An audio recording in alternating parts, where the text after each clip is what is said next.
Hey students, hope you guys are having a great week. I know that this week you guys are getting a little bit of a break from e-learning, but other than that, it's hard to have really a whole lot of things to look forward to. But I know that in the history of Christianity, this weekend is a big weekend. And while there's not a lot to be looking forward to, not a lot to have hope in, this Sunday we get to celebrate the resurrection of Jesus Christ. And that's an exciting thing, because when we look back and see what Jesus did on the cross over 2,000 years ago, we get to celebrate his death, his burial, and his resurrection. Right?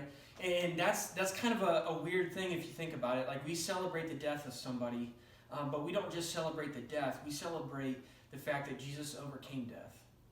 And that's a big thing. That's an important thing. But when we look back and we go back to that time in history, if we were to see Jesus right before he was taken to be crucified, we get a glimpse into his life to see that Jesus experienced real things. He experienced some of the emotions that we get to feel here on earth.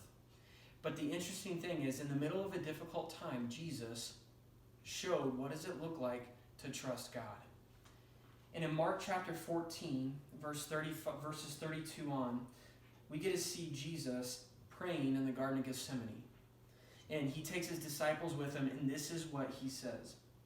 And this is what it says. In verse 35, it says, "Going a little further, Jesus fell to the ground, and he prayed that if it was possible, that the hour would pass for him.